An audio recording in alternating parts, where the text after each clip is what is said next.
तो सबसे पहले आप सभी लोगों को मैं एक बात कहना चाहती हूँ कि जैसे मैंने लास्ट बैच में देखा है कि अगर मैं आप लोगों की कमेंट को लेती हूँ बीच में या आपकी कमेंट को तुरंत उस पे रिप्लाई करती हूँ, तो हमारा जो बैच है यानी हमारी जो टाइमिंग है उसकी और एक तो बैच क्लास संख्या बढ़ती जा रही है और जो कोर्स है वो काफ़ी लंबा हो जा रहा है। तो मैंने ये सोचा है कि आप इस वाले बैच से यानी पार्ट 1 से मैं आप सभी लोगों को ये बात कहती हूँ कि आप पहले एक पेशेंस के साथ मेरी क्लास कंप्लीट करिए। कैसी कंप्लीट? जैसे अभी मैंने पढ़ाना शुरू किया और जो हम 1 घंटे या 1.5 घंटे जो क्लास लेंगे वहाँ तक। अगर बीच में आपको कोई भी डाउट आता है, आपके दिमाग में डाउट उठता है, तो आप रफ कॉपी अपने पास रखिए और उस रफ कॉपी पे अपना डाउट लिख कर छोड़ दीजिए। या तो ये होगा कि टॉपिक ख़त्म होते, देखो मेरी एक शर्त हमेशा आप लोगों को ध्यान रखनी है, आप चाहे हिंदी में कितने होशियार हैं, चाहे आप हिंदी में कितने भी कमज़ोर हैं, कैसी भी स्थिति है हिंदी को लेकर आप सभी को, पर एक चीज़, अगर आप क्लास लेने बैठे हैं तो मेरी हर एक बात को आप ध्यान से सुनिए। अगर मेरी बातों में आपको ऐसा कोई पॉइंट लगे जो आपके नोट्स में नहीं है या आपको लिखवाया नहीं गया है, सिर्फ मैंने ओरली आपको बताया है, तो आप उस पॉइंट को अपने तरीके से रफ कॉपी पर या अपने नोट्स पर लिख सकते हैं, पहली बात। अब दूसरी बात ये कि ऐसा भी हो सकता है कि जब मैं आपको कोई बात यहाँ पे समझा रही हूँ तो आपके दिमाग में डाउट आ सकते हैं, किसी प्रश्न को लेकर हो सकता है या कोई ऐसा डाउट हो सकता है कि अगर ये ऐसे है तो ये कैसे होगा। तो ध्यान रखिए, अगर इस तरह का कोई भी डाउट आपके मन में आता है तो आपको अपनी रफ कॉपी पे उस डाउट को उस समय लिख कर छोड़ देना है। हो सकता है कि वो डाउट आपको मैं तुरंत की तुरंत 5 मिनट बाद या 10 मिनट बाद बताने वाली हूँ। तो अगर मान लो आप लोग चैटिंग करने लगोगे कि मैम हमको ये समझ में नहीं आया और आप एकदम चैटिंग शुरू कर देंगे, तो ध्यान रखना जिस दौरान आप चैटिंग कर रहे होते हैं उस दौरान मैं आपको क्या क्या बता रही हूँ वो चीज़ आपके दिमाग से निकल जाएगी, और वो चीज़ निकल गई तो फिर आपको एक डाउट तो पहले से था, एक डाउट उस समय का बन जाएगा जो आपने सुना नहीं। तो मैं समझा रही हूँ यही चीज़ कि अगर समय पर कोर्स ख़त्म करना चाहते हो और एक ही बार में हिंदी को अच्छे से पढ़ना चाहते हो तो ध्यान रखना, आप जो कमेंट, जो आपके दिमाग में कोई भी क्वेश्चन आता है, कोई भी प्रश्न आता है, कोई भी डाउट आता है, वो रफ कॉपी पर लिख कर रखिए। क्योंकि एक बात हमेशा याद रखना, जैसे मान लो कि जब हम पढ़ रहे हैं, अगर मैं आपको गिनती सिखा रही हूँ 1 2 3 4 5 6 7 8 10 9 10, ठीक है, इस तरह। तो ध्यान रखिए, जिस समय मैं आपको 1 के बारे में बता रही हूँ या 2 के बारे में बता रही हूँ और इस समय आपके दिमाग में एकदम से सवाल उठ जाए कि ये 1 जैसा तो एक संख्या 10 भी होती है, मैडम जी ये 10 क्या है, तो ध्यान रखना तालमेल खराब हो जाता है। क्योंकि जब मैं 1 पढ़ा रही हूँ, 2 पढ़ा रही हूँ, तो आप इसको सीखो, इसको सीखो, अभी 9 या 10 के बारे में आप बात करोगे तो फिर तालमेल खराब होगा। तो ऐसे ही जब हम वर्णमाला पढ़ेंगे तो वर्णमाला हमारी 5 दिन की क्लास है और आप ये अंदाजा लगा सकते हैं कि 5 दिन की क्लास मतलब 5 घंटे से ज़्यादा की क्लास। तो 5 घंटे से ज़्यादा की क्लास में हम किस किस चीज़ को कवर करेंगे इसका शायद आपको अंदाजा नहीं होगा। तो जो छात्र जिनके अंदर बहुत जिज्ञासा और एकदम उछल कूद मची रहती है ना कि पता नहीं आगे पढ़ाना है, ये पढ़ना है, वो पढ़ना है, तो उन्हीं छात्रों के लिए मैंने ये नोट्स दिए हुए हैं जो आधे अधूरे हैं। आप सभी जानते हैं, आपने देखा होगा, एक पेज तो आपको पहला दिया है, इसके बाद जैसे स्वर, स्वर की मात्रा, फिर कुछ पॉइंट्स लिखा है, फिर उसके बाद कुछ पॉइंट्स लिखा है, आधा अधूरा, इस तरह से बना है। तो वे छात्र आराम से बैठ के उन नोट्स को अच्छे से पढ़ ले कि इसमें क्या क्या पॉइंट लिख रहा है, तो उनको ये अंदाज़ा लग जाएगा कि आने वाली क्लासेस में हम क्या क्या पढ़ने वाले हैं। ठीक है, तो हम क्या क्या पढ़ने वाले हैं उनको अंदाज़ा लग जाएगा, उनकी जिज्ञासा ख़त्म हो जाएगी। हम वर्णमाला शुरू करने जा रहे हैं यहाँ पर, और पहले दिन से ध्यान रखिएगा, हिंदी में सिर्फ ऐसा नहीं है शुरुआत कि हम केवल वर्णमाला से शुरू करते हैं, ये एक भाषा है तो हम भाषा को भी लेकर आते हैं। पर अगर भाषा की सारी चीज़ों को पहली क्लास में हम लेके आते हैं तो थोड़ा सा क्लिष्ट हो जाता है। तो भाषा कहाँ से शुरू हुई, कैसे बनाई, और ये सारी चीज़ें हम पढ़ेंगे जब हम भाषा विज्ञान पढ़ेंगे, भाषा विज्ञान एवं उसकी बोलियाँ। तो हम यहाँ से शुरू करते हैं एक ही पॉइंट से, और वो पॉइंट है हमारा वर्णमाला। तो वर्णमाला की परिभाषा क्या होती है आप सभी लोगों को पता है? वर्णों के व्यवस्थित क्रम को क्या कहते हैं? वर्णमाला कहते हैं। तो आप यहाँ पर एक लाइन लिख लीजिए, वर्णों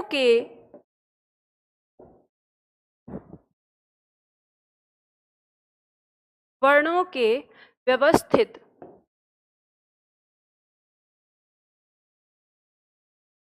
क्रम को वर्णमाला कहते हैं।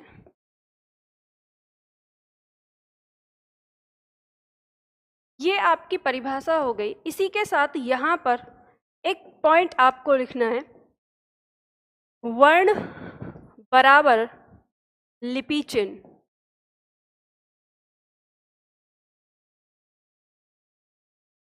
बराबर ध्वनि।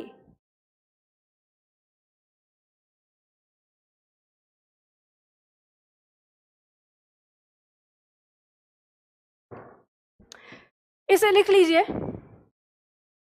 हम परिभाषा से शुरू कर रहे हैं यहाँ पे वर्णमाला की। वर्णमाला की परिभाषा हमने यहाँ पर लिखी कि वर्णों के व्यवस्थित क्रम को वर्णमाला कहते हैं। ध्यान रखिए, आपकी परीक्षा में अभी लेटेस्ट एक क्वेश्चन आया था जिसमें आपसे पूछा गया था कि लिपि चिन्हों के व्यवस्थित क्रम को क्या कहते हैं, और नीचे ऑप्शन में आपको वर्णमाला लगाना था यहाँ पर। लेकिन बहुत सारे छात्रों ने उसमें गलती की, क्योंकि इस बात को नहीं समझ पाए कि वर्ण को लिपि चिन्ह भी कहते हैं, कैसे कहते हैं। अब मैं सबसे पहले आपको ये वाली बात समझाने चाहती हूँ यहाँ पर कि वर्ण को लिपि चिन्ह कैसे कहते हैं, क्यों लिपि चिन्ह इनको नाम दिया गया है, क्या कारण है।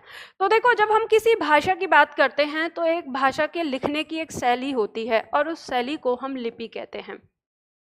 ये लिपि जो है, इस लिपि के कुछ चिन्ह होते हैं। अब वो चिन्ह क्या कहलाते हैं, यानी जैसे हम कोई ध्वनि, जो ध्वनि हमारे पास है, उन ध्वनि को जब हम कोई आकृति प्रदान करते हैं, जैसे मान लो अ ध्वनि है, हमने इस अ को अ इस तरह से लिखा, या ई ध्वनि है तो ई को हमने इस तरह से लिखा, या जैसे हमने क व्यंजन के लिए ध्वनि ली तो इसको हमने इस तरह से लिखा। तो ये जो लिखने की आकृति है, इस आकृति को ही हम लिपि कहते हैं। आप लोग जानते हो हिंदी भाषा में, अब ये चीज़ें अपने हिसाब से आप नोट डाउन करना, मैं मिटाती रहूँगी, यहाँ पे लिखती रहूँगी। पहला पेज जो है आपका, इसमें कई सारे प्रश्न आपकी परीक्षा से आएंगे जो आपकी परीक्षा में आते हैं, और वो फोकस करना। तो इन चिन्हों को, यानी ये हमारी कौन सी लिपि है, ये हमारी देवनागरी लिपि है, तो परीक्षा में आ जाता है देवनागरी लिपि। कई बार ये पूछा जाता है कि देवनागरी लिपि का नाम देवनागरी लिपि क्यों हुआ, तो इसके बारे में हम छोटी सी बात करेंगे कि देवनागरी लिपि को कुछ लोग कहते हैं कि ये देवों के नगर की भाषा माने जाने के कारण, यानी जो संस्कृत हमारी भाषा थी, संस्कृत भाषा को देवों के नगर की भाषा माने जाने के कारण इसका नाम देवनागरी लिपि पड़ा। लेकिन कुछ लोग कहते हैं कि जो गुजरात के ब्राह्मण थे, उन्होंने इसका प्रयोग किया था, जो वहाँ पर वो नागर कहलाए, और नागर से ये नागरी, और फिर क्योंकि ब्राह्मण को ऐसे भी देव माना जाता है, तो देव की जो उनकी यूज़ की हुई जो भाषा थी, तो इसलिए इसका नाम देवनागरी पड़ गया। तो इसके नाम पर कई सारे विवाद हैं अलग, लेकिन फैक्ट में कोई ऐसा क्वेश्चन नहीं आएगा। फैक्ट में आपको सिर्फ ये पूछा जाएगा कि हिंदी की जो लिपि है वो क्या है, तो वो देवनागरी लिपि आएगी। अब ध्यान देना, ये जो हमने आकृति बनाई है, इस आकृति को हम चिन्ह भी कह देते हैं। क्या कह देते हैं? चिन्ह। कि अ के लिए क्या चिन्ह है, या ई के लिए क्या चिन्ह है, या क के लिए क्या चिन्ह है, तो चिन्ह कह देते हैं। और क्योंकि ये क्या है, लिपि है, तो इस तरह से मिलकर इस एक वर्ण को हम लिपि चिन्ह भी कह देते हैं। तो लिपि चिन्ह हो जाता है। तो अब इसका मतलब ये है कि वर्ण बराबर लिपि चिन्ह, यानी वर्ण को ही हम लिपि चिन्ह कहते हैं, लिपि चिन्ह को ही हमने वर्ण नाम दिया। हम ऐसा भी कह सकते हैं, मान लो हमने ये कहा कि हमने जो लिपि चिन्ह है,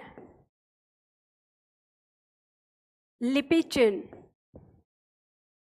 का लिखित रूप, तो लिपि चिन्ह का लिखित रूप क्या कहलाएगा? वर्ण कहलाएगा। और इसी तरह से लिपि चिन्ह का, ये भी पॉइंट आप लिख लीजिएगा कि लिपि चिन्ह का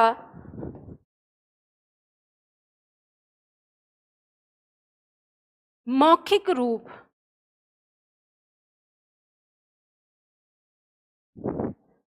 ध्वनि कहलाता है। क्या कहलाता है? ध्वनि कहलाता है। और ये वर्ण और ध्वनि, यानी कई बार आपकी परीक्षा में इस तरह भी प्रश्न आता है कि वर्ण को अन्य किस नाम से जानते हैं, तो आंसर आपको ध्वनि देना होता है। या कभी कभी आता है कि ध्वनि को अन्य किस नाम से जानते हैं, तो आंसर आपको वर्ण देना होता है। ठीक है, ये था हमारे वर्ण के बारे में। अब सबसे पहले बात करेंगे कि जब वर्णमाला से वर्ण शब्द निकल के आया, तो ये जो वर्ण है कितने प्रकार का होता है। जब वर्ण के प्रकार की हम बात करते हैं, तो ये वर्ण हमारे पास दो प्रकार का है, स्वर और व्यंजन।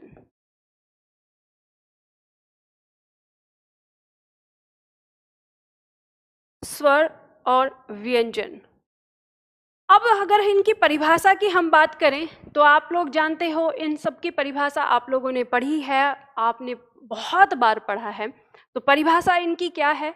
स्वर को कहते हैं जो स्वतंत्र रूप से जिनका उच्चारण हो, और व्यंजन को कहते हैं जो जिनका उच्चारण स्वर की सहायता से हो।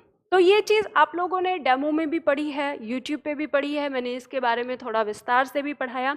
लेकिन मैं चाहती हूँ कि हम सीधा पॉइंट पे आ जाएं कि अब हम ये इन दोनों के बारे में हम अच्छी तरह से जानते हैं। सबसे पहला पॉइंट हम यहाँ पर स्वर को लेंगे, स्वर के बारे में डिटेल पढ़ेंगे। जो हमारा नोट्स है, हम अपने उस नोट्स पर पढ़ना शुरू करेंगे, उसी से चीज़ें शुरू करते हैं कि जो हमारे नोट्स में लिखते रहेंगे सारी चीज़ें। ठीक है, अब बहुत ज़्यादा चीज़ें यहाँ पे समझाने का कोई इस समय औचित्य नहीं बनता कि आपको बहुत सारी चीज़ें यहाँ पे बोली जाएं या बताई जाएं। खैर क्या करूँ, मैं थोड़ा सा डिसबैलेंस हो गई हूँ, क्योंकि मैं यहाँ पे इसलिए डिसबैलेंस हुई हूँ कि एक चीज़ को अगर विस्तार से समझा के अगर आपको सही चीज़ अगर आपको बताई जा रही है, तो वो आपको टाइम वेस्टिंग लगता है। फिर मुझे लगता है कि फिर आपको सिर्फ और सिर्फ रट्टू तोता बना दिया जाए और फिर कोई फ़ायदा। ठीक है, ओके, चलो बात करते हैं, स्वर से शुरुआत करते हैं।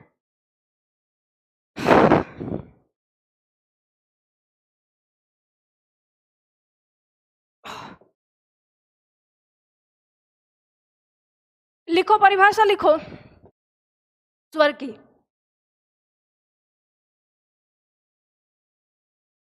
स्वतंत्र रूप से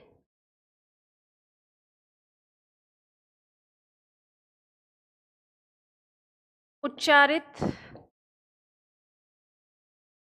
किए जाने वाले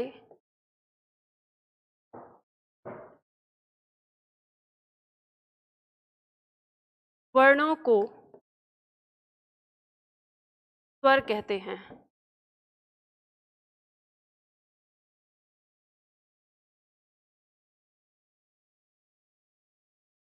पहले ये परिभाषा लिख लो, उसके बाद समझाती हूँ आपको चीज़ें। ठीक है, पेन अपना रखो, स्टार्टिंग से शुरू करते हैं। ये लिख लीजिए फटाफट से। तो हम बात करेंगे स्वर से। स्वर से शुरुआत करते हैं। स्वर क्या है, स्वर की संख्या क्या है, इसकी मात्राएं क्या हैं, इसके बारे में डिटेल से यहाँ पे चर्चा करेंगे। तो चलिए, परिभाषा आप लोगों ने लिख ली है। इसके साथ आगे से आपको एक लाइन लिखनी है, यानी जहाँ पे आपने लिखा कि स्वतंत्र रूप से बोले जाने वाले वर्णों को स्वर कहते हैं, पूर्ण विराम लगा के उसके आगे से ही एक लाइन लिखनी है, और वो लिखिए, इनकी संख्या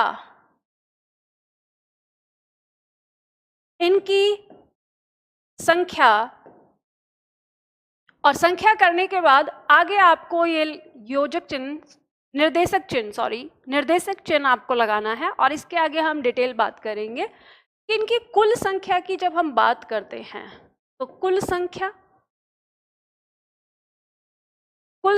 हम 13 लिखते हैं। आगे ब्रैकेट में लिखिएगा 11 + 2। पहले लिख लीजिए, फिर एक एक करके समझाती हूँ उनको। फिर उसके बाद लिखिए, जैसे हम बोलते हैं कभी कभी कि केवल बोल देते हैं स्वर की संख्या, या कभी कभी हम बोल देते हैं मूलतः संख्या। इसमें ही लिखना है यहाँ पर, मूलतः, ना कि मूल। ठीक है, मूलतः का मतलब होता है सामान्य तौर पर। ठीक है, स्वर की संख्या मूलतः स्वर की संख्या या केवल हिंदी वर्णमाला में स्वर की संख्या, अगर इस तरह से कभी आपसे पूछा जाए तो आपको हमेशा 11 लिखना है, ठीक है, 11। और इसके बाद यहाँ पे आगे लिख लीजिए इनकी संख्या के बाद, ठीक। अब इस 11 में आपको लिखना है, इसके नीचे ही लिखना है, स्पेस बना लीजिएगा। और वो 11 कौन सी होती है तो आपको पता है, अ, आ, ई,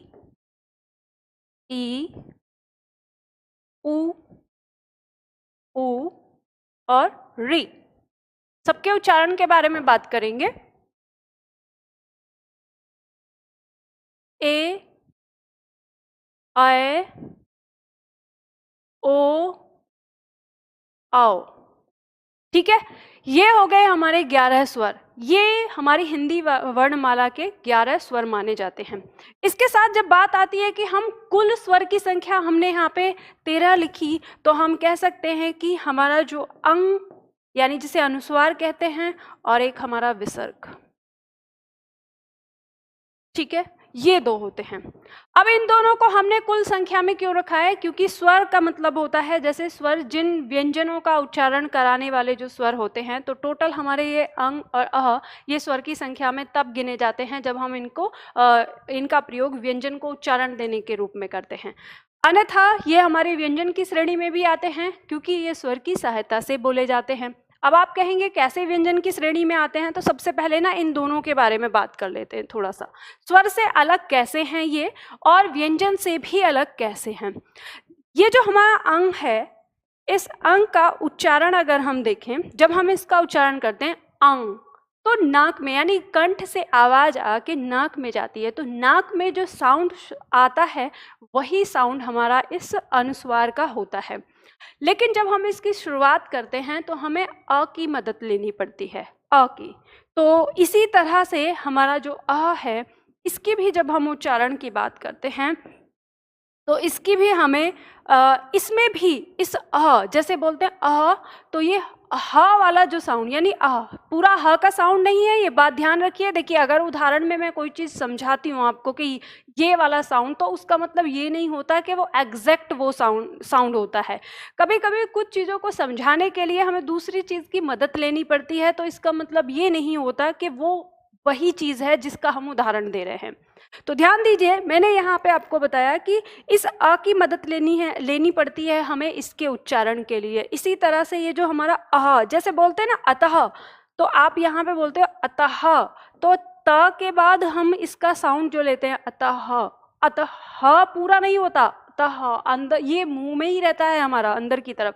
तो इसका जो साउंड हमें आता है उस साउंड की हम बात कर रहे हैं। इस साउंड का प्रयोग या इसका सही उच्चारण हम तभी कर सकते हैं जब हमें इस अ का उच्चारण करना होता है पहले, तभी इसकी मदद से। तो इसीलिए जब ये अ यानी स्वर की मदद ले रहे हैं, तो ये पता होता है कि जो स्वर की मदद लेते हैं अपने उच्चारण के लिए, उन्हें हम क्या कहते हैं, व्यंजन कहते हैं। लेकिन फिर कभी ऐसा होता है कि हम कहें कि तो फिर इनको हम व्यंजन में क्यों नहीं रख सकते थे। तो जैसे ही हम अगर इनको व्यंजन में रखें, तो हमने ये देखा है कि इनका एक नेचर और है कि अगर किसी व्यंजन पे इनको लगा दिया जाए तो ये उस व्यंजन को उच्चारण प्रदान कर देते हैं। जैसे हमने क पे अंग लगा दिया तो कंग, और जैसे क पे ह लगा दिया, अह लगा दिया, तो ये कहा हो जाता है, ठीक है। तो यानी ये व्यंजन को उच्चारण प्रदान कर देते हैं। तो कहने का मतलब ये है कि जब हम इनकी प्रकृति के बारे में बात करते हैं कि ये कैसे हैं, इनकी उत्पत्ति के बारे में बात करते हैं, तो ये स्वर के साथ उच्चारित होते हैं। लेकिन जब हम इनके कार्यशैली की बात करते हैं तो ये व्यंजन को भी उच्चारित कर सकते हैं, तो इनमें स्वर के गुण आ जाते हैं। तो हम कह सकते हैं कि ये जो हमारा अनुस्वार और अह जो है, यानी अनुस्वार और विसर्ग, इन दोनों में स्वर और व्यंजन दोनों के गुण पाए जाते हैं। तो ऐसे इनको एक नया नाम दिया गया है, और वो नाम दिया गया अयोगवाह। आपकी परीक्षा में आता है, और वर्णमाला खत्म होते हम इसे दोबारा भी पढ़ेंगे, ठीक है। तो अयोगवाह के बारे में हम आपकी परीक्षा में भी आता है। तो ये मैंने अभी थोड़ी सी हिंट आप लोगों को दी है यहाँ पर कि ये किस तरह से प्रयोग होता है। आपकी परीक्षा में एक प्रश्न और आ जाता है कभी कभी कि स्वर और व्यंजन के बीच की कड़ी, अगर ऐसे पूछा जाए स्वर और व्यंजन के बीच की कड़ी किसे कहा जाता है, तो बीच की कड़ी हम इन दोनों को बोल सकते हैं, क्योंकि बीच की कड़ी का मतलब होता है जिसके अंदर दोनों के गुण हों। तो स्वर के भी गुण होते हैं और व्यंजन के भी गुण होते हैं, तो इसलिए हम इन्हें बीच की कड़ी कह सकते हैं कि स्वर और व्यंजन के बीच की कड़ी हैं। तो ये बात आपको यहाँ पे समझ में आई। अब इसके बाद इसकी मात्रा के बारे में बात करेंगे स्वर के लिए। तो अच्छा चलो, उससे पहले हम यहाँ पे देखते हैं कि ये जो हमारे स्वर हैं इनकी संख्याओं को लेकर काफ़ी ज़्यादा हमें किताबों में विवाद मिलता है। तो ध्यान रखिएगा, इनकी संख्या को आपको ये दिमाग में रखना है कि इनकी संख्या 11 + 2 अगर कुल के लिए आए। ऐसे पूछा जाए सामान्यतः तो जो मैंने लिखवाया है आपको कि अगर कुल संख्या पूछेगा तो आप 13 लगाएंगे, और अगर आपसे केवल स्वर और हिंदी के स्वर इस तरह से संख्या पूछेगा तो आप 11 लगाएंगे, उसमें 10 भी लगाने की आवश्यकता नहीं है। ठीक है, ये बात आपको ध्यान में रखनी है। यहाँ पे क्या कह रहे हैं मैम, टोटल कितने हैं?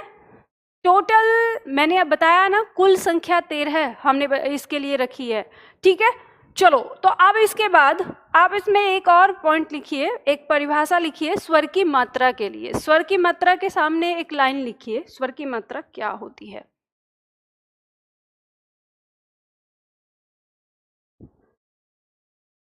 स्वर की मात्रा के सामने लिखिए, इसमें एक लाइन लिखनी है आपको कि व्यंजनों के विभिन्न प्रकार को, व्यंजनों के विभिन्न प्रकार के उच्चारण को, व्यंजनों के विभिन्न प्रकार के उच्चारण को स्पष्ट करने के लिए, व्यंजनों के विभिन्न प्रकार के उच्चारण को स्पष्ट करने के लिए जब व्यंजन के साथ स्वर का योग करते हैं, जब व्यंजन के साथ स्वर का योग करते हैं तो स्वर अपने मूल रूप में ना आकर, तो स्वर अपने मूल रूप में ना आकर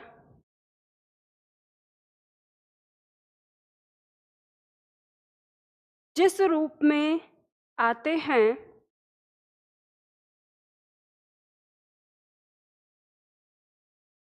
तो स्वर अपने मूल रूप में ना आकर जिस रूप में आते हैं उस रूप को स्वर की मात्रा कहते हैं। उस रूप को स्वर की मात्रा कहते हैं। मैंने जो लिखवाया एक बार फिर से दोहरा रही हूँ, और जो छात्र कमेंट कर रहे हैं इसका मतलब साफ है कि वो लिख नहीं रहे। तो देखो, ऐसे पढ़ने से कोई फ़ायदा नहीं है, आप अपने आप को भी छल रहे हैं और हमें भी धोखा दे रहे हैं।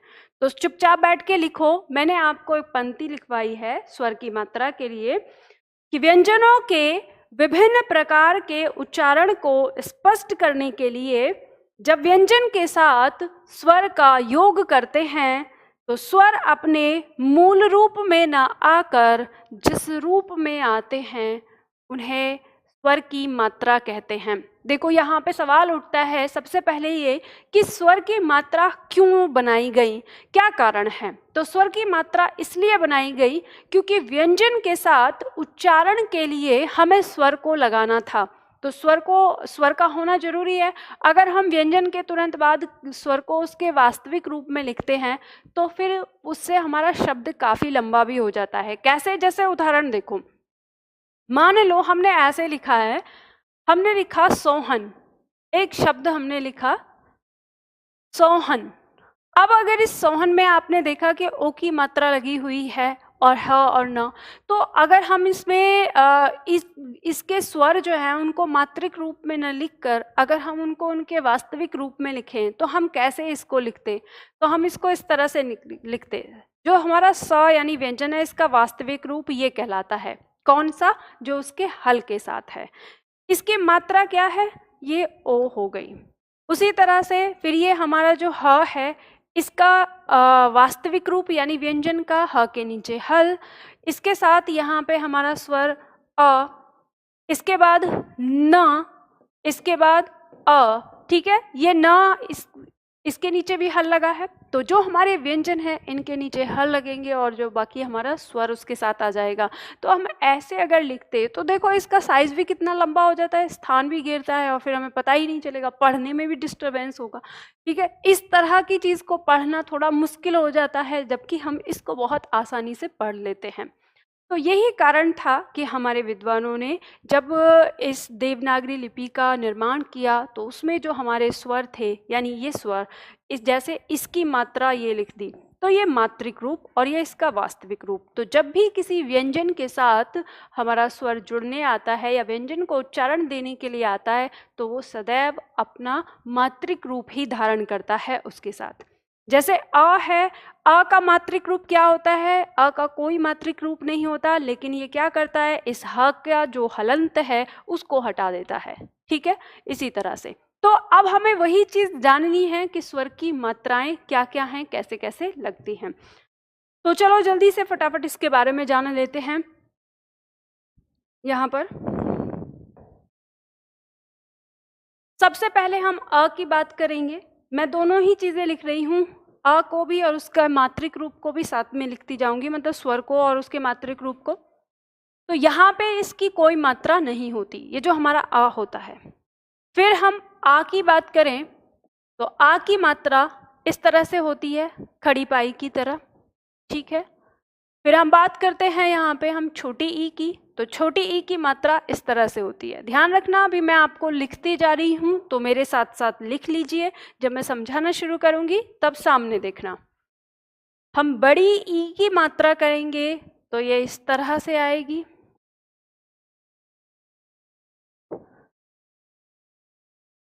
ऊ की मात्रा, छोटा ऊ, बड़ा ऊ, ये री, ए,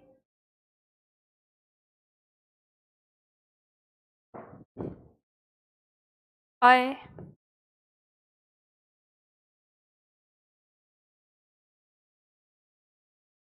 ओ,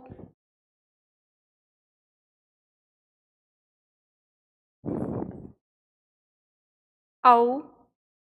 पहले इन्हीं पे विचार करते हैं, उसके बाद अनुस्वार और अह के बारे में बताएंगे। हालांकि आप इसे ब्रैकेट में लिख सकते हो, लिख लीजिए। जो हमारा अनुस्वार है इसकी मात्रा इस तरह से आ जाएगी और जो हमारा विसर्ग है इसकी मात्रा इस तरह से लग जाती है। इसकी भी मात्राएं होती हैं। ठीक है, तो जल्दी से फटाफट इसको लिखिए।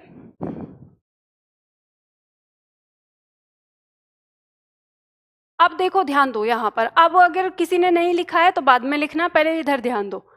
जब हम स्वर की मात्राओं की बात करते हैं तो ये जो हमारा अ है इसकी कोई मात्रा नहीं होती। तो हम कैसे पहचानेंगे कि किसी व्यंजन में हमारा स्वर अ है? तो हमें ऐसे पहचान होती है, मैं यहाँ पे लिखती हूँ थोड़ा नीचे इसके, कि जैसे मान लो ये हमारा व्यंजन है, ये क इस तरह से लिखा है। ध्यान रखिएगा, हल के साथ ही लिखा जाता है। जो हमारे व्यंजन होते हैं, व्यंजन का वास्तविक रूप हल के साथ माना जाता है, ये बात ध्यान रखिएगा। ठीक है, तो हम क्या करेंगे, जब इसमें अ लगा देंगे तो इसके नीचे का ये हल हट जाएगा। तो इससे हमें पता चल जाता है कि इसके अंदर कौन सा स्वर शामिल है, इसके अंदर अ स्वर शामिल है। जब हम बात करते हैं आ की, तो आ की जो मात्रा है वो खड़ी पाई होती है। तो किसी व्यंजन के साथ हम इसका प्रयोग इस तरह से करते हैं। इसी तरह से हम बात करेंगे ई, छोटी ई की, तो ये छोटी ई जो है इसकी मात्रा किसी भी वर्ण के आगे से घूम के लगती है। कैसे? इस प्रकार से, जैसे हम किसी व्यंजन के साथ इसको लिखेंगे। ठीक है, उसके बाद हम बात करते हैं बड़ी ई की।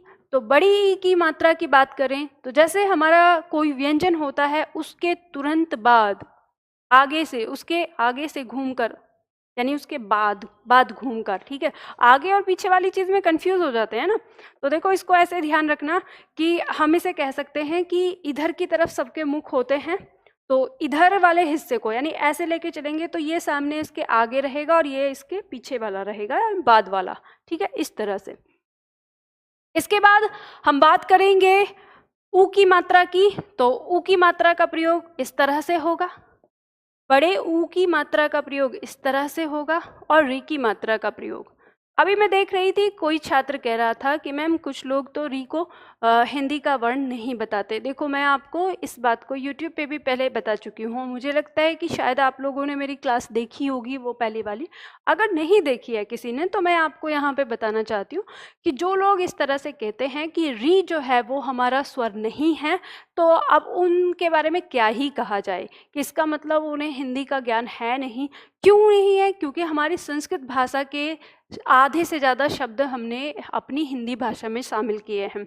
हम हिंदी भाषा की बात करें तो 60% जो शब्द हैं वो संस्कृत के हैं, और जिन शब्दों को हम अपने प्रयोग में लेकर आते हैं और उनमें अगर कोई भी मात्रा हमारी दी हुई है तो हमें वो सभी स्वर या वो सभी वर्ण हमें पढ़ने होंगे जिनको हम अपनी हिंदी की बोलचाल में प्रयोग करते हैं।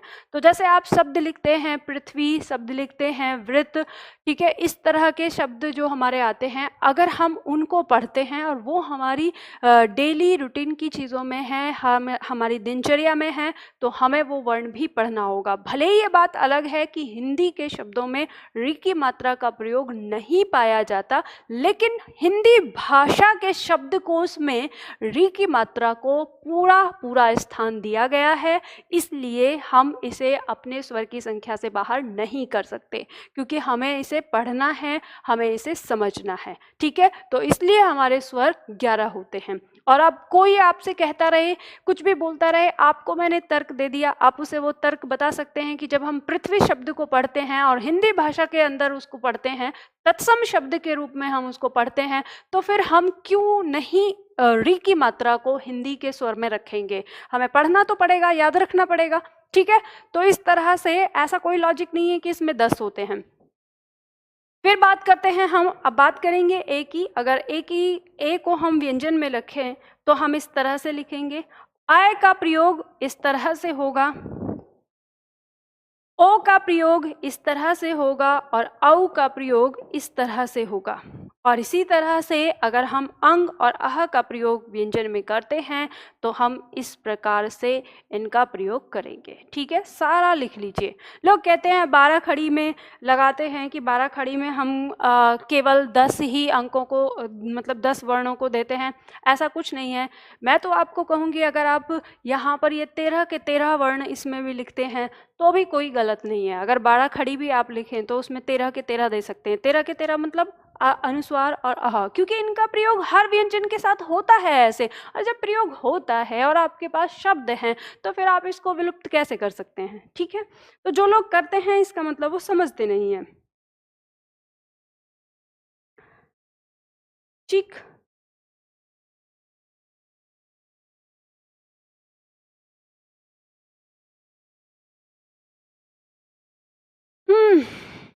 चलो ठीक है, बात पुरानी बातों को छोड़ो, जो भी बोल दिया है अब इधर आओ सीधे सीधे। ध्यान देना, धीरे धीरे ना मैडम लाइन पे आ जाएंगी और जैसे पढ़ाती हैं उस तरह से आ जाएंगी, पर आप भी ना सीधे सीधे लाइन पे आ जाओ पढ़ने के लिए।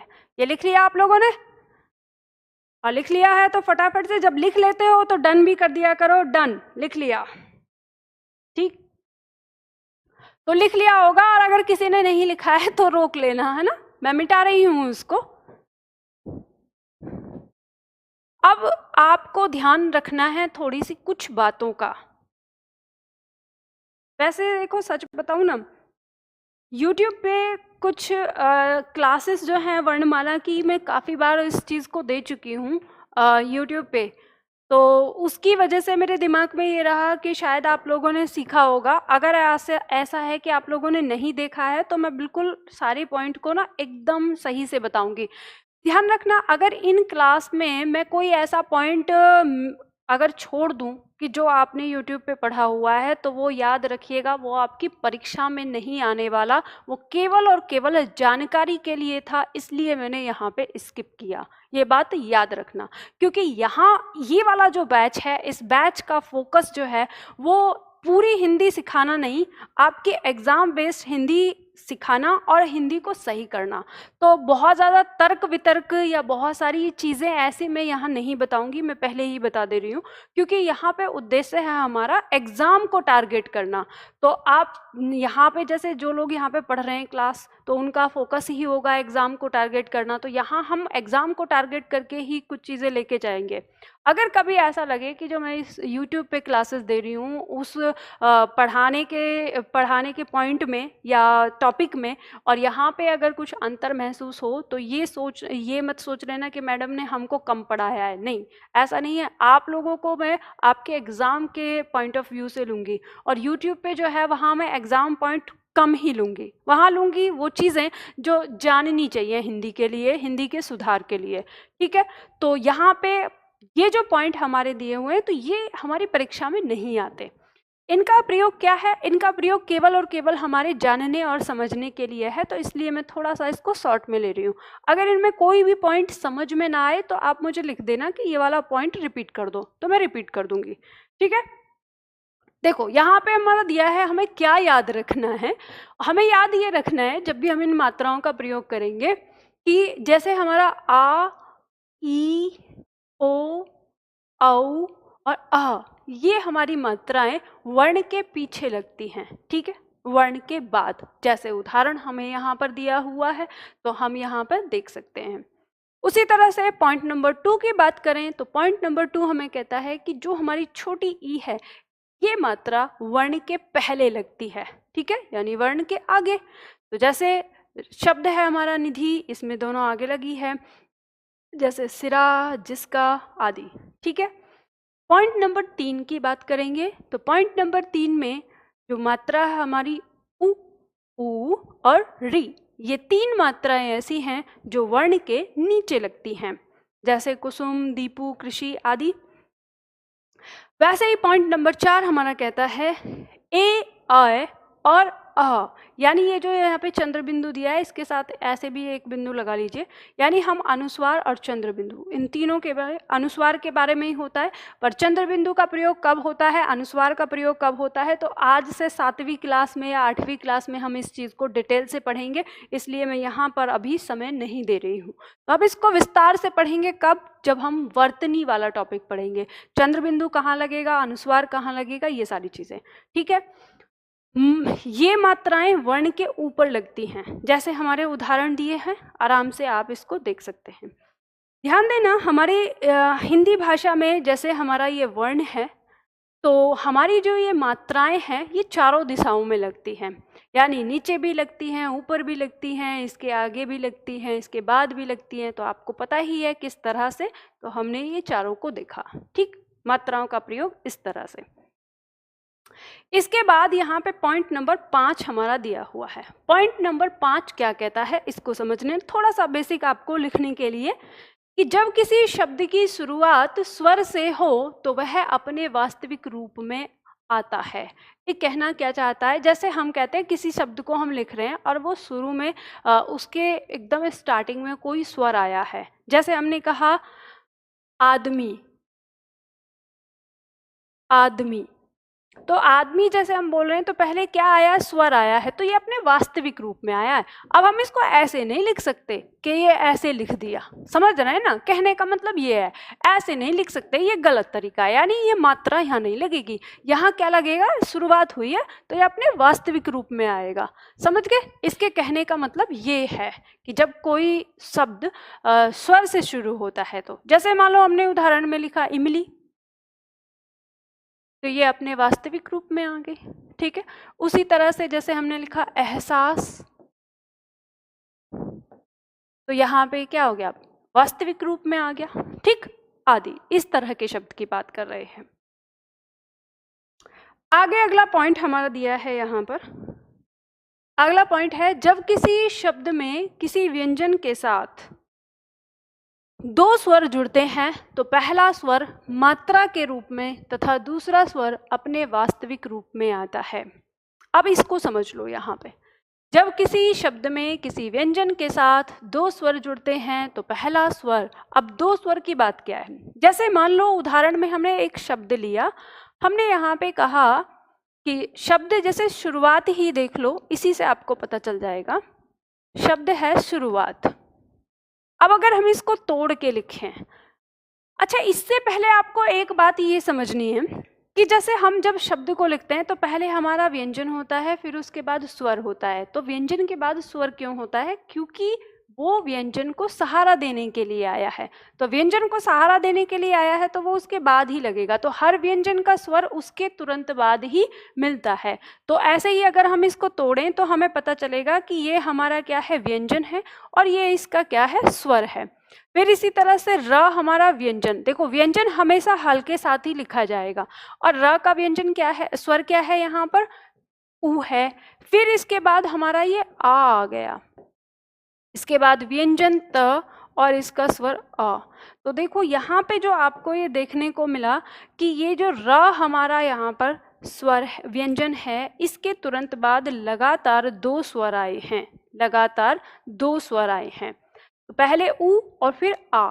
तो इसमें क्या होगा कि ये जो पहला वाला स्वर है ये ही इसके साथ मात्रिक रूप में लगेगा, जो दूसरा स्वर है वो स्वतंत्र रूप में आएगा। अब ऐसा क्यों हुआ है, ये यहाँ पर यही बात कही है कि यदि किसी शब्द में किसी व्यंजन के साथ दो स्वर जुड़ते हैं तो पहला स्वर मात्रिक रूप में होता है और दूसरा स्वर वास्तविक रूप में होता है। तो यहाँ पे क्यों आया है दूसरा स्वर वास्तविक रूप में? क्योंकि ये जो स्वर है ये स्वतंत्र हो गया, अब ये किसी को सहारा नहीं दे रहा। ठीक है, तो याद रखना जब कोई स्वर किसी भी व्यंजन को सहारा नहीं देता है तो उस समय वो स्वर अपने वास्तविक रूप में होता है। या हम कहें कि जब कोई स्वर अपने वास्तविक रूप में होता है तो उस समय वो स्वतंत्र होता है और किसी व्यंजन को सहारा नहीं देता। ठीक है, कैसे भी याद कर लो, दोनों एक ही बात है।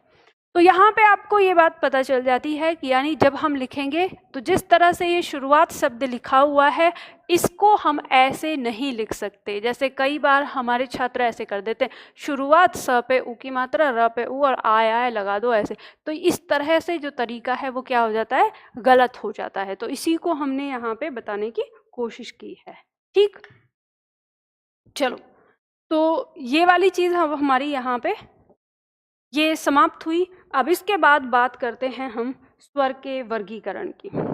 स्वर के वर्गीकरण में हम बात करेंगे, सबसे पहले हमें ध्यान देना है, ये हमारी परीक्षा के लिए महत्वपूर्ण है, इम्पोर्टेंट है। स्वर का वर्गीकरण हमारी परीक्षा में यहाँ से प्रश्न आते हैं। तो पहले जब बात करें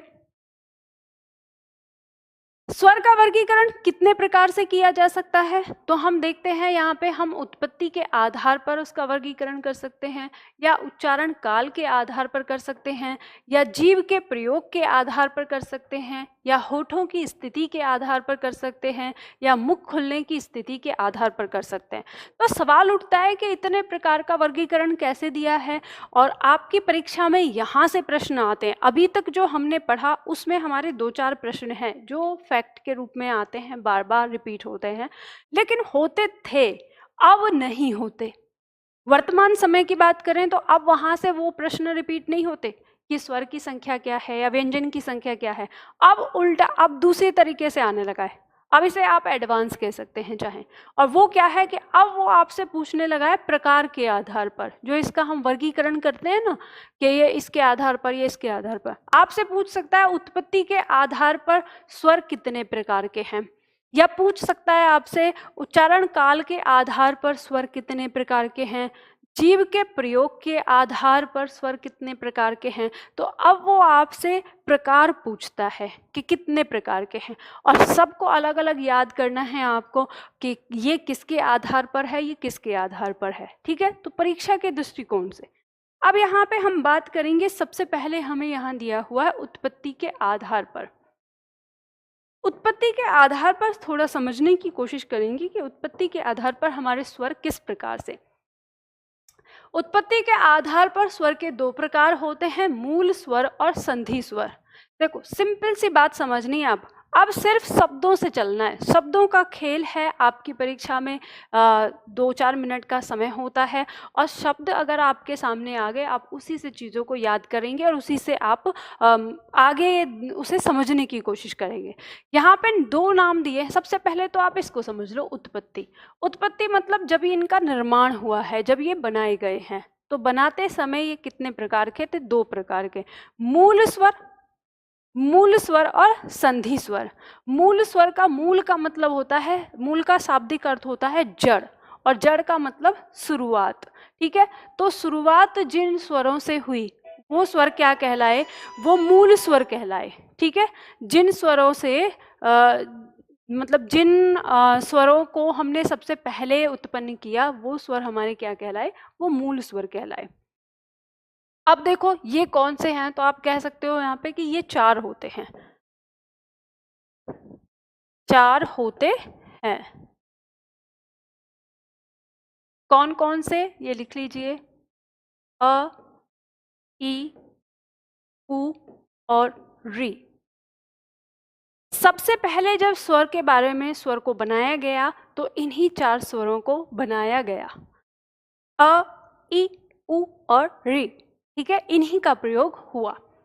अब इनको इन मूल स्वरों से मिलाकर हमने दूसरे स्वर बनाए। तो जब हम इन्हीं को मिलाकर बना रहे हैं, तो यानी हमने स्वरों को एक से अधिक जोड़ा, तभी तो आया। तो जब जोड़ा मतलब जब उनमें संधि की, तो तभी तो हमारे दूसरे प्रकार के स्वर संधि स्वर बने।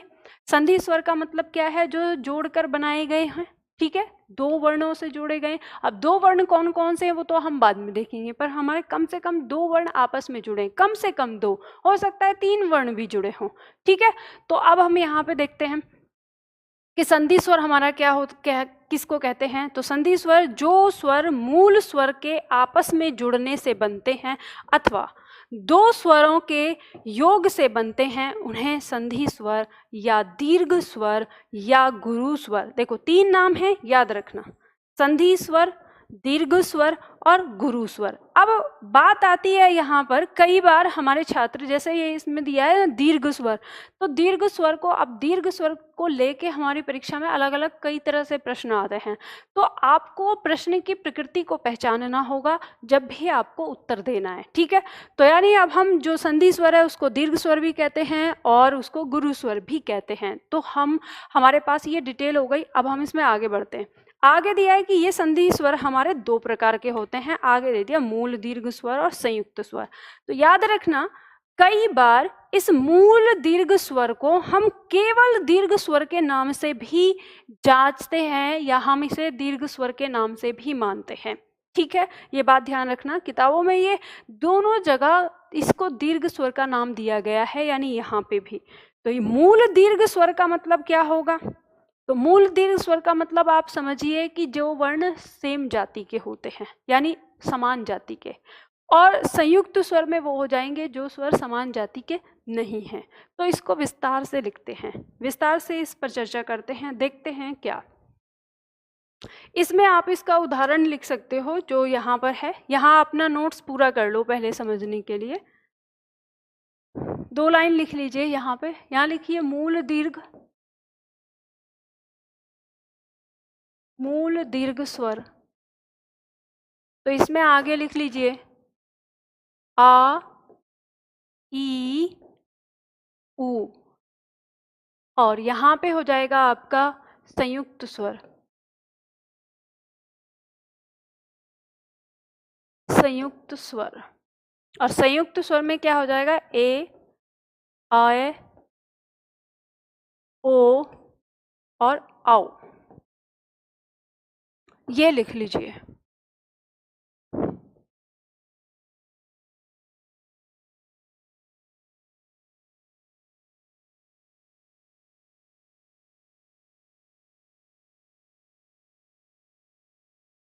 जिसका पीडीएफ ओपन नहीं हो रहा है, एक बार ऑफिस में बात कर ले।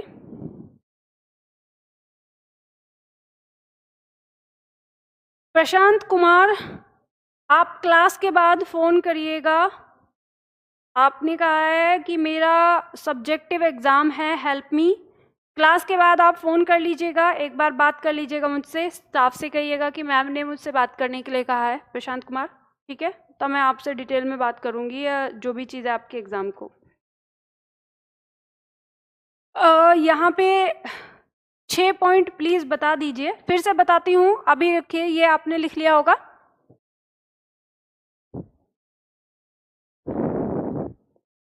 देखो, छठा पॉइंट मैं बता देती हूँ। छठे पॉइंट का मतलब क्या है, कई बार ऐसा होता है कि हमारे पास ऐसे शब्द होते हैं जिनमें स्वर एक से ज़्यादा आते हैं। जैसे मान लो शब्द है जाइए,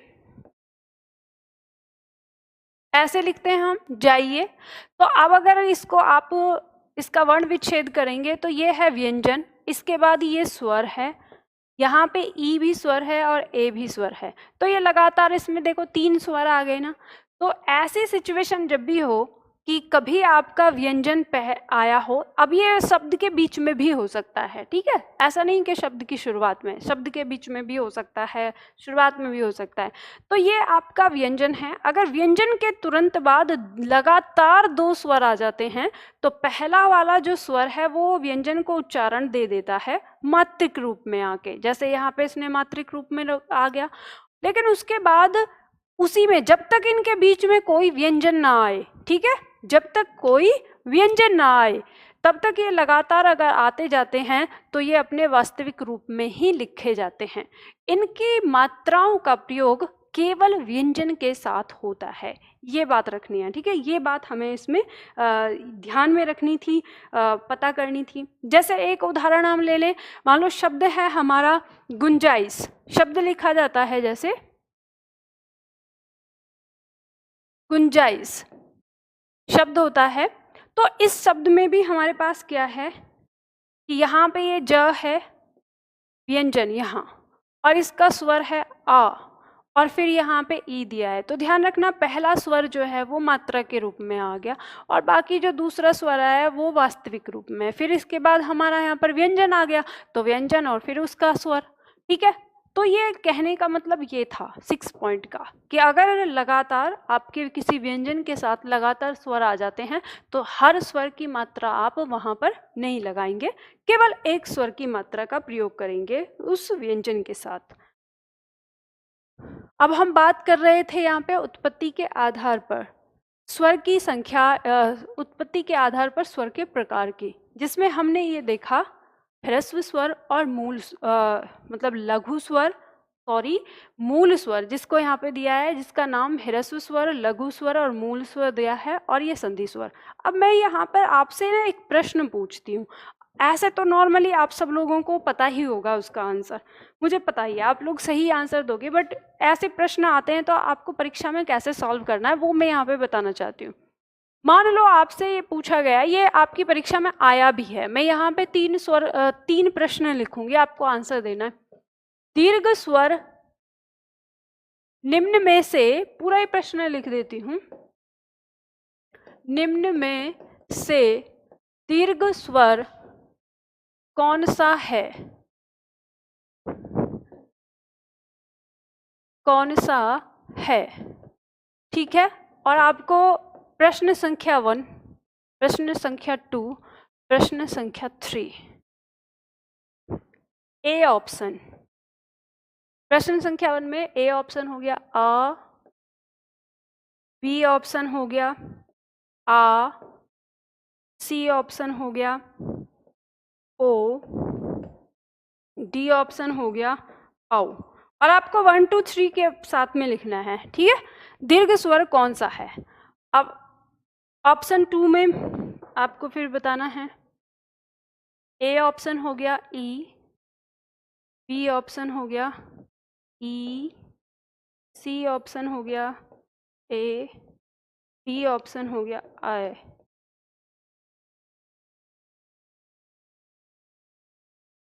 थर्ड में ए ऑप्शन ऊ, बी ऑप्शन ओ, सी ऑप्शन ऊ, डी ऑप्शन आओ। जल्दी से बताइए, 1 2 3 4 5 आंसर बताइए इसमें। प्रश्न आपके सामने है, निम्न में से दीर्घ स्वर कौन सा है? 4 ऑप्शन आपको दिए हुए हैं। अलग अलग एग्जाम में, मतलब अलग अलग शिफ्ट में अलग अलग प्रश्न आया था। एक ही बार के एग्जाम में ये प्रश्न आया था लास्ट ईयर, जो आपका एग्जाम हुआ था लास्ट, इससे पहले प्रश्न परीक्षा में था, निम्न में से दीर्घ स्वर कौन सा है? और ऑप्शन आपको यहाँ पे इस तरह से दिया हुआ था, ए बी सी डी। तीनों प्रश्न का आंसर दीजिए अलग अलग।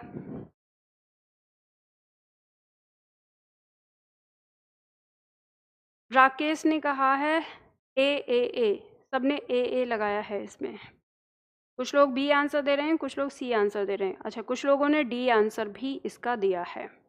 जल्दी से बताइए, फटाफट से सभी छात्रों का आंसर आना चाहिए। देखो, जब मैं आप लोगों को रिस्पॉन्स करने के लिए कहती हूँ तब रिस्पॉन्स करना चाहिए, तब जरूर करना चाहिए, क्योंकि ये समझिए अगर आपका रिस्पॉन्स आएगा तो मेरे पढ़ाने का जो तरीका है उसमें परिवर्तन आएगा। अगर आप कोई रिस्पॉन्स नहीं करेंगे तो मुझे लगेगा कि आप लोग इंटरेस्ट नहीं ले रहे, तो मैं जल्दी से उस टॉपिक को आगे बढ़ा दूंगी। और अगर आप रिस्पॉन्स करेंगे, आप बताएंगे और मेरे साथ तालमेल बैठाएंगे, तो मैं यहाँ पर आपको और डिटेल में चीज़ों को समझा दूंगी। तो इसलिए सभी लोगों का आंसर आना चाहिए। अब यहाँ पे देखने के बाद, देखो, नतीजे देखने के बाद एक बात समझ में आती है कि कहीं ना कहीं आप लोगों को इस प्रश्न में कंफ्यूजन है।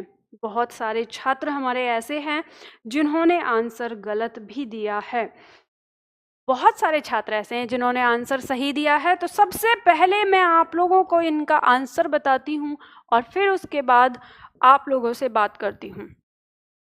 पहला और दूसरा, पहले और दूसरे का जो आंसर है वो बी है, और तीसरे का जो आंसर है वो सी है। ठीक है, अब जिन छात्रों ने ये आंसर दिया है उन छात्रों को तो शायद इसमें कोई प्रॉब्लम नहीं है, उन्होंने आसानी से बता दिया। तो वो मुझे ये बताएं कि क्या आपने तुक्का तो नहीं लगाया? जिन्होंने सही किया है, कहीं आप लोगों ने तुक्का तो नहीं लगा दिया? या ऐसा हो सकता है कि उन्हें पता हो, उन्होंने अपना दिमाग लगाया हो? तो जिन्होंने दिमाग लगाया है उनसे मैं ये जानना चाहूँगी कि ये जो आपके बच्चे, कहीं ना कहीं ये भी तो आपके दीर्घ स्वर में ही हैं। ये जो बच्चे, ये दीर्घ स्वर में ही थे, तो इनको आपने किस श्रेणी से बाहर किया? अब देखो, बहुत सारे जिन छात्रों ने अ आंसर दिया है, मुझे ये बताइए अ आपने किस आधार पे आंसर दिया? अब सबसे पहले एक बात याद रखना है, मैं ये बात समझ सकती हूँ, ये वाली बात, कि आप ए बी, मतलब बी सी डी, इन तीन में से कोई भी आंसर चुनेंगे बार बार तो समझ में आता है कि आपने बी सी और डी, क्योंकि यहाँ पे तो दीर्घ स्वर लिखा हुआ है। लेकिन ए ऑप्शन जिन भी छात्रों ने दिया है, वो छात्र किस आधार पर ए ऑप्शन दे रहे हैं, ये सोचनीय विषय है कि उन्होंने किस आधार पर दे दिया। क्योंकि जो ए आंसर है उसमें तो हमारा लघु स्वर है, उसमें तो दीर्घ है ही नहीं, तो वो किस तरह से, अच्छा, यहाँ पे एक छात्र कह रहे हैं तुक्का लगा दिया, बहुत बढ़िया है। चलो, यहाँ पे कह रहे हैं यूट्यूब से, आपसे ही सीखा। अच्छा, ठीक है, चलो, तो आपने फिर वो क्लास देखी होगी जिसमें मैंने इसको समझाया। अब यहाँ पर ध्यान दो, जिन छात्रों ने ए ऑप्शन जिन्होंने लगाया है, उन्होंने क्या सोचा होगा? उनके दिमाग में आया होगा कि ये जो यहाँ पे ना निम्न में से दीर्घ स्वर कौन सा नहीं है, ये वाला हो सकता है, अब गलती से लगा दिया है, फिर मैडम सुधारेंगे, हम पहले आंसर ए ही दे देते हैं, है ना, यही सोचा होगा। ऐसे ही हमारे छात्र भी कुछ सोचते थे और उन्होंने इसीलिए परीक्षा में इसका आंसर ए लगा दिया। सबसे पहले एक बात याद रखना, कभी भी आप इस उम्मीद में रह के आंसर मत लगाना किसी परीक्षा में कि ये यहाँ पे परीक्षा के अंदर गलत है और जब परीक्षक को पता चलेगा तो वो इस प्रश्न को सही करेगा और सही करके जो हम आंसर दे रहे हैं उस आंसर को सही मान लेगा। अरे परीक्षक को पता है कि जिस समय आप आंसर दे रहे थे उस समय आपने प्रश्न भी पढ़ा होगा, और वो उस प्रश्न को पढ़ने के साथ वो यही समझ जाएगा कि आप कितना ध्यान से प्रश्न को पढ़ रहे हैं। अगर आपने उसका उत्तर नहीं दिया तो वो समझ जाएगा कि इसका मतलब प्रश्न में गलती थी, छात्र पकड़ चुका था, इसलिए उसने आंसर नहीं दिया। लेकिन आप आंसर देने की कोशिश करेंगे और गलत देंगे, और फिर एग्जामिनर से उम्मीद करें कि वो अपने प्रश्न को सुधार के आपके आंसर को सही करेगा, तो ये तो निरीह बेवकूफ़ी हो जाती है। ठीक है, तो ऐसा नहीं है। सबसे पहले आपको ध्यान देना है, अब आपके दिमाग की घंटी बज रही होगी कि मैम हमारे पास 3 वर्ण थे यहाँ पर दीर्घ, तो उन 3 वर्ण में से किसी एक को हमने चुना, तो बाकी जो 2 हैं वो वर्ण हमारे किस परिभाषा या किस चीज़ के तहत दीर्घ वर्ण की श्रेणी से बाहर हुए, तो वही हम यहाँ पर पढ़ते हैं। जब हम बात करते हैं उत्पत्ति के आधार की, उत्पत्ति के आधार पर हम अपने स्वर की, तो हमको यहाँ पे पता चलता है कि जो हमारे वर्ण हैं उनको हमने 2 भागों में बांटा है, मूल स्वर और संधि स्वर। मूल स्वर को ही हम लघु या ह्रस्व कहते हैं, जो कि हमारे क्या हैं, 4 होते हैं। और जब हम बात करते हैं संधि स्वर की, तो ये हमारे 7 होते हैं। और संधि स्वर की भी 2 श्रेणियां हैं, और संधि स्वर को हमने 2 भागों में बांटा है, मूल दीर्घ स्वर और संयुक्त स्वर। ध्यान रखिएगा, कभी वो दीर्घ स्वर करके पूछ सकता है, तो कभी वो सिर्फ मूल दीर्घ स्वर भी कर सकता है। ठीक है, कभी आपको केवल दीर्घ स्वर और कभी मूल दीर्घ स्वर कर सकता है। अगर उसने मूल दीर्घ बोला तब तो आपको कोई कंफ्यूजन नहीं होगा, लेकिन अगर उसने दीर्घ स्वर आपको छांटने के लिए दिया और ऑप्शन में अगर आपको और भी दीर्घ स्वर दिख रहा है, तो देखो कहीं वो संयुक्त स्वर तो नहीं। अब ये संयुक्त स्वर क्या होते हैं, तो ध्यान देना, सबसे पहले अब इनकी उत्पत्ति पर चर्चा करते हैं हम, इनकी उत्पत्ति हुई कैसे। ठीक है, तो इनकी उत्पत्ति पर जब हम चर्चा करते हैं तो हमें यहाँ पर ये बात पता चलती है कि जो हमारे स्वर थे, यानी मूल स्वर कौन कौन से, देखो मैं यहाँ पे लिख रही हूँ, अब ध्यान देना। अब कुछ चीज़ ऐसी है जो मैं यहाँ आपको बताने जा रही हूँ, आपका मन करे तो आप इसको लिखिएगा अपनी रफ कॉपी पर, नोट्स पे नहीं लिखना, सिर्फ समझना है। अगर आप लिखना नहीं चाहते तो अपना ध्यान इधर रखिए, सिर्फ समझिए। ठीक है, एक बार समझ लेंगे फिर आपको दिक्कत नहीं है। ये जो हमारे मूल स्वर था, पहले अ, इस अ ने अपने आप को 2 बार रखा और एक नए वर्ण का निर्माण किया, आ, यानी अ आ, ये दोनों ध्वनि मिलके बनती हैं आ। फिर इस तरह से जो ई है, इसने भी अपने आप को मिलाकर एक दीर्घ ध्वनि का निर्माण किया। इसी तरह से इस ऊ ने भी अपने आप को मिलाकर एक दीर्घ ध्वनि का निर्माण किया। उसी तरह से ये जो री है, इस री ने भी अपने आप को मिलाकर एक दीर्घ ध्वनि का निर्माण किया, और ये ऐसे डबल होता है। ठीक है, ऐसे, या इसमें एक होता है, इसमें डबल होता है, इस तरह से। तो अब सबसे पहले तो बात कर लेते हैं इस री की। तो ये जो हमारी री यानी दीर्घ री है, ये हमारी संस्कृत भाषा में प्रयोग होती है। कहाँ होती है? संस्कृत भाषा में प्रयोग होती है।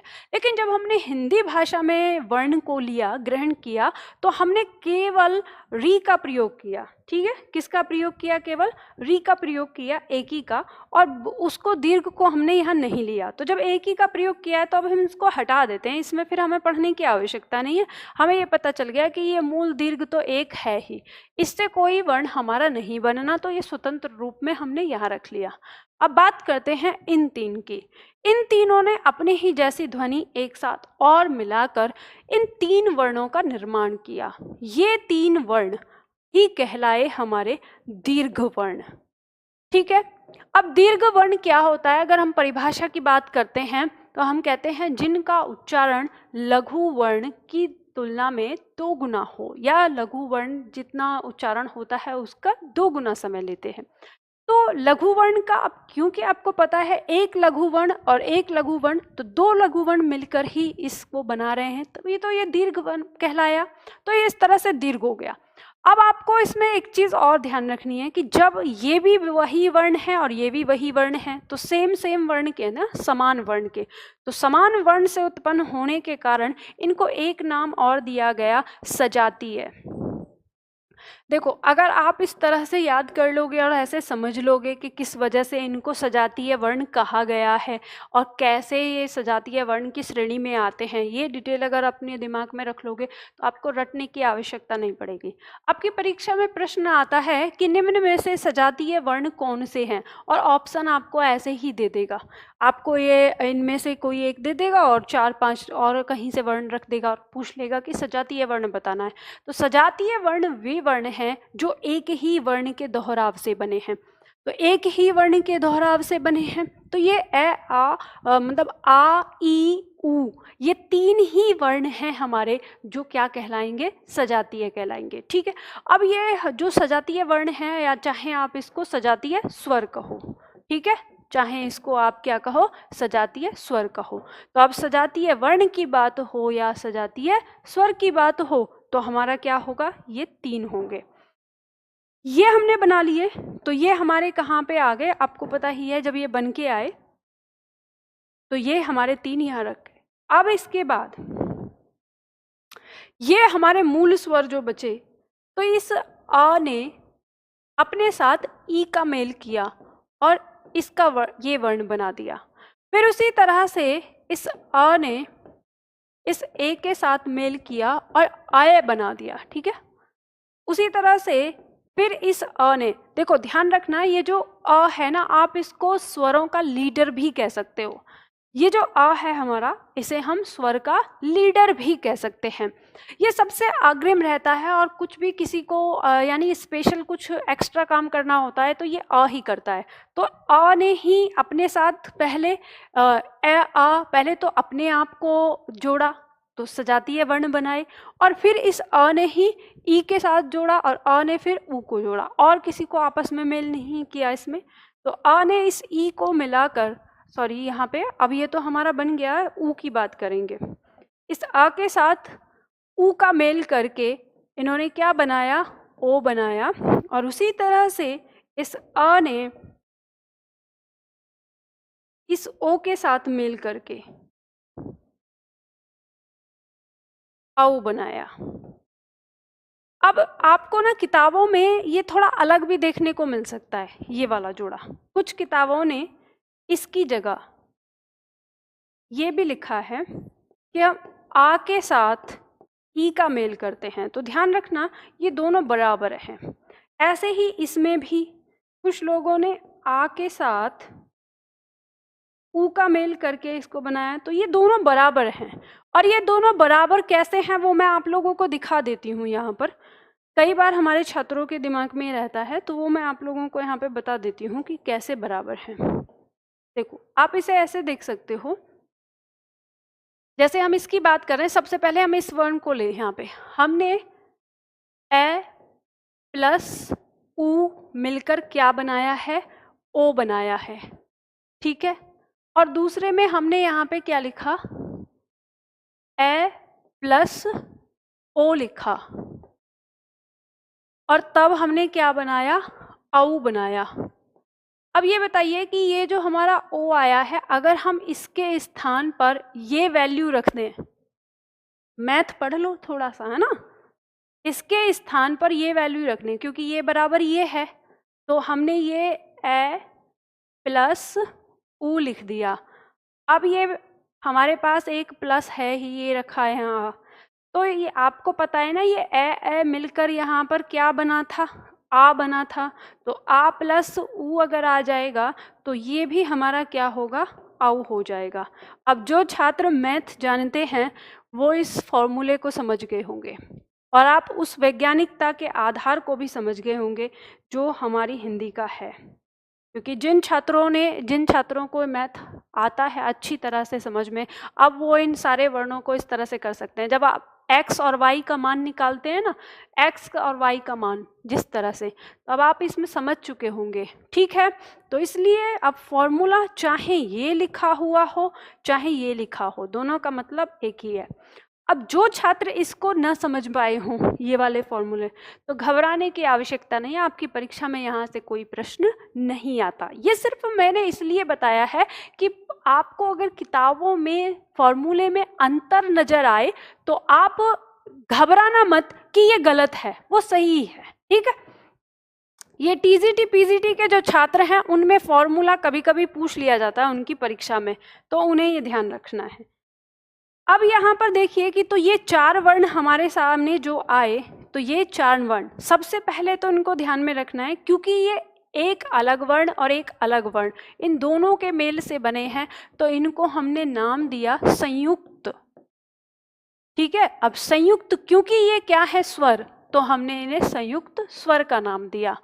लेकिन इसके साथ ये अलग है, ये अलग है, तो ये जो इनकी जाति है वो क्या है, अलग है, तो इसलिए इनको विजातीय स्वर कहा गया, विजातीय स्वर, ठीक है। तो अब आपकी परीक्षा में अगर प्रश्न ये आए, अगर आपकी परीक्षा में प्रश्न पूछा जाए आपसे कि सजातीय स्वर कौन से हैं और विजातीय स्वर कौन से हैं, तो आपको अपने आप पता चल जाएगा, आपको रटने की आवश्यकता नहीं पड़ेगी। कहीं कोई रटना पड़ेगा आपको नहीं, बस आपको क्या करना है, सीखना है, आपको बस सिर्फ एक बार समझना है, आपको सारी चीजें याद हो जाएंगी। तो अब आपको यहाँ पे चार्ट याद हो गया, क्या आपको चार्ट याद हुआ वो यहाँ पर ध्यान दीजिए। तो देखिए अब इसको तुरंत एकदम से दिमाग में रख लीजिए। थोड़ी एक चीज याद रखनी है आपको, हमें याद रखना है, इसको सिर्फ पढ़ना नहीं है कि सिर्फ हम पढ़ के और लिख के रख देंगे, हमें इसको याद भी करना है। तो कैसे याद करेंगे, हम बात कर रहे हैं उत्पत्ति, यानी ये पैदा कैसे हुआ, इसका जन्म कैसे हुआ। अच्छा, जन्म से एक बात मुझे याद आई यहाँ पर कि कई बार हमारे छात्र के दिमाग में एक बात आती है, ये बहुत इम्पोर्टेंट पॉइंट है, और मैं लास्ट काफ़ी दिनों से इस तरह के प्रश्नों को फेस कर रही हूँ कि हमारे छात्र इस चीज़ में बड़े कंफ्यूज हो जाते हैं। कैसे, जैसे मान लो मैंने एक शब्द लिखा यहाँ पे, विजातीय ही लिखती हूँ, जैसे शब्द है हमारा विजातीय, ठीक है। तो हमारे छात्र क्या कहते हैं कि मैम यहाँ जब हम इनका वर्ण विच्छेद करते हैं तो हम इसे ऐसे क्यों नहीं लिखते।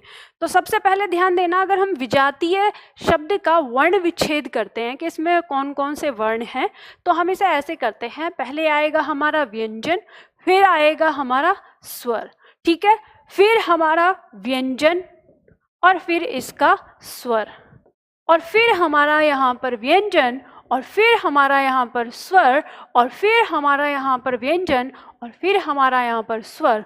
अब ध्यान दीजिएगा कि छात्र का प्रश्न क्या था, और ये प्रश्न आपका भी हो सकता है।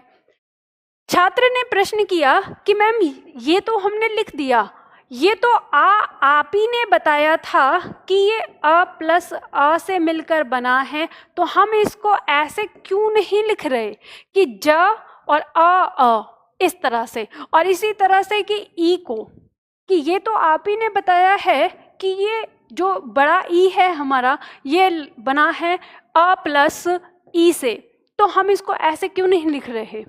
ऐसे ही जब कहीं हमारा कोई, मान लो ये वर्ण आ गया, तो छात्र फिर यही सवाल करता है कि इसको हम ऐसे क्यों लिखते हैं, जब हम इसको तोड़ के लिख रहे हैं तो हम इसको अ प्लस ए ऐसे क्यों नहीं लिख रहे। तो अब इस बात को समझना, ये प्रश्न आपका भी हो सकता है कि ऐसा क्यों हो रहा है, ठीक है। तो आपको एक बात समझनी है कि जब हम बात कर रहे हैं इसकी, किसकी, उत्पत्ति की, उत्पत्ति मतलब जन्म, उसका जन्म कहाँ से हुआ है, तो हमेशा याद रखना कि जब किसी का जन्म होता है, मान लो मैं आपको यहाँ पे उदाहरण देती हूँ, मान लो जैसे हमने कहा राजू, राजू क्या है, एक व्यक्ति है, तो राजू का जन्म कैसे हुआ।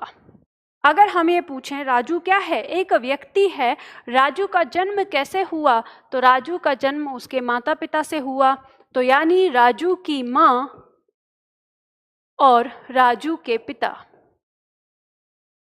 तो जब हम राजू के जन्म के बारे में पढ़ते हैं तो हम उसकी माँ के बारे में जानते हैं और उसके पिता के बारे में जानते हैं। लेकिन अगर हमसे कहा जाए कि राजू जब भी अपना इंट्रो कराएगा या जब भी वो लोगों से मिलेगा, तो क्या वो हर बार अपने माता और पिता के बारे में बताएगा, हेलो मेरे माता ये, मेरे पिता ये, ऐसे कहता है, नहीं। वो सबसे पहले क्या कहता है, मैं राजू, और माता पिता को कब बताता है? जब कोई पूछता है कि तुम्हारे माता पिता कौन हैं। नहीं तो हर जगह वही काम करता है।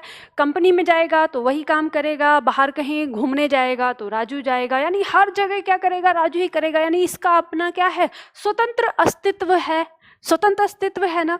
तो इसी तरह से जब हमने इन वर्णों को पढ़ा कि ये उत्पत्ति के आधार पर ये ऐसे हैं और उत्पत्ति के आधार पर ये मूल स्वरों से मिलकर बने हैं, ये वाली बात हमने बताई। यानी हमने इनके जन्म के बारे में पढ़ा कि इनका जन्म किस प्रकार हुआ है, और उसी आधार पर इनके गोत्र को यानी इनकी जाति को पहचानने की बात हमने करी। और जाति के अंदर हमने इनको सजातीय और विजातीय के अंदर रखा गया। ठीक है, तो यानी हम इनकी जन्म कुंडली पढ़ रहे हैं, हम इनके जन्म के बारे में पढ़ रहे हैं, इनके दादा दादी, इनके माता पिता, इन सब के बारे में पढ़ रहे हैं। तो इन सब के बारे में, तो इसका मतलब इन सब का अपना अपना अस्तित्व तो है। तो जब इनका अपना अस्तित्व है, यही कारण है कि ये यहाँ पर ऐसे नहीं लिखे जाते, ये अपने अपने अस्तित्व में लिखे जाते हैं जैसे ये हैं। बात आई समझ में? तो इसलिए कभी भी मत तोड़ना। कई बार हमारे छात्र, जैसे हम व्यंजन, हालांकि व्यंजन अभी आया नहीं है, मैं फिर भी आपको बता देती हूँ।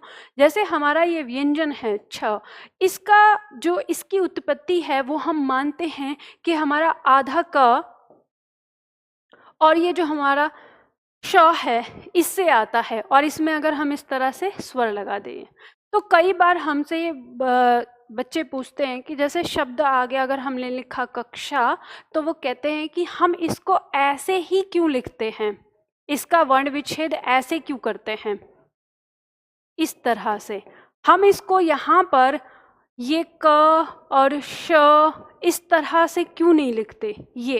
तो ध्यान रखना, ठीक वही कारण है इसका भी जो यहाँ पे है जन्म का, कि कोई जन्म से कहाँ से बना है हम उस पर चर्चा नहीं करेंगे। ठीक है, तो इसमें बारे में डिटेल से और बताऊंगी जब हम व्यंजन पढ़ेंगे तब। तो ये वाली बात आप लोगों को समझ में आ गई होगी कि क्यों हम वर्णों को, यानी जो हमारे स्वर हैं, जो दीर्घ स्वर हैं, उनको हम नहीं तोड़ते। अब आप क्या करो, आपके पास ये चीज़ वैसे लिखी हुई है, इसमें कुछ लिखना था नहीं, तो आपको ध्यान रखना है कि ये तो हो गए हमारे सजातीय स्वर। कौन से? ये 3। और ये जो यहाँ पे दिया है हमारे 4, इसमें आप लिख लीजिए विजातीय स्वर, विजातीय स्वर।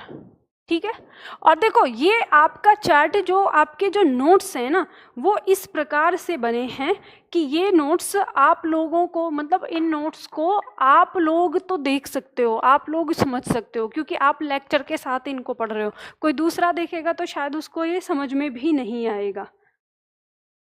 चलो, तो ये यहाँ पे आप लोगों ने उतार लिया होगा और ये बात आपको समझ में आ गई होगी। 1 मिनट।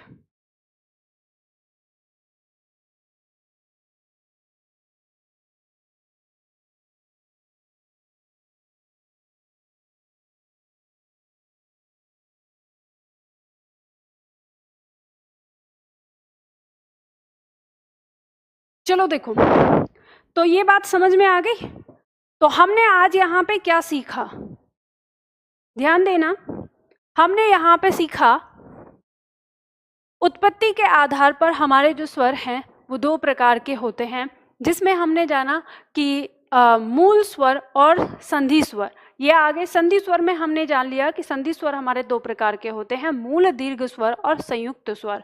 तो अब आपके एग्जाम में जो इसके बारे में पूछा जाता है कि सजातीय स्वर कौन सा है और विजातीय स्वर कौन सा है, तो वो भी आपको यहाँ पता चल गया, तो अलग से लिखवाने की आवश्यकता तो नहीं होगी।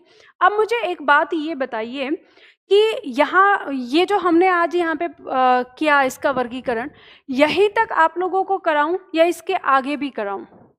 मैं सोच रही हूँ कि आज यहीं पे कर लेते हैं, हम कल से इसके आगे से शुरू करेंगे। ठीक है, और ये भी मैं बता देती हूँ, जिन छात्रों ने अभी तक ये नोट्स डाउनलोड अगर नहीं किया है तो डाउनलोड करके उसका प्रिंट निकाल लें, क्योंकि अगर आप साथ के साथ नोट्स नहीं बनाएंगे तो फिर लेक्चर लेने का कोई फ़ायदा नहीं है। मेरा कहना यह है कि आप जब पढ़ने आए हो मुझसे तो फिर एक सही तरीके से और स्टडी को एक सटीक तरीके से पढ़ो, और एक नियम में रहते हुए, एक कायदे कानून में रहते हुए कि भाई हमें कैसे पढ़ना है। ये केवल हिंदी के लिए नहीं बताया मैंने ये आपको हर सब्जेक्ट के लिए बताया है। क्या वो? ये कि जब आप पढ़ते हो तो आपको अपने डाउट रफ कॉपी पर लिखने चाहिए। थोड़ा सा पेशेंस रखना चाहिए कि हो सकता है कि टॉपिक ख़त्म होते होते हमारे सारे डाउट क्लियर हो जाएं। पहले दिन की क्लास, हमारे आज की पहले दिन की क्लास है। पहले दिन की क्लास में क्या होता है कि हम सारा सब्जेक्ट एक साथ नहीं पढ़ सकते और उस सब्जेक्ट में हमें बहुत सारी समस्याएं होती हैं। ठीक है, अब यहाँ पे चलो छोड़ो, मैडम आप बहुत अच्छा पढ़ाती हो। क्या अच्छा पढ़ाती हूँ, पहले ही क्लास में आते ही ना मूड खराब हो जाता है। अब फालतू चीज़ें मत लिखना कुछ भी, है ना, कि ये वो दिस डैट। अब मक्खन मत लगाना मुझे, है ना, मक्खन लगाने की ज़रूरत नहीं है। मैं ऐसे ही बस, आप लोग शांति बनाए रखो और पढ़ने के लिए एक जगह चुपचाप बैठे रखो, वही मेरे लिए बहुत बड़ी चीज़ है। ठीक है, आप लोग कोई ये बोलोगे आप अच्छा पढ़ाती हो, ये पढ़ाती हो, अरे क्या अच्छा पढ़ाती हूँ, कुछ भी अच्छा नहीं पढ़ाती मैं। बस कोशिश करती हूँ पढ़ाने की। आप लोगों की रिजल्ट पर निर्भर करता है, आप लोगों की सफलता पर निर्भर करता है मेरी सफलता। आप लोग अगर सफल होंगे तो मैं सफल हो जाऊंगी, अगर आप लोग सफल नहीं हैं तो फिर मेरा पढ़ाने ना पढ़ाने का कोई फ़ायदा नहीं है। ठीक है, तो चलो हम बढ़ते हैं।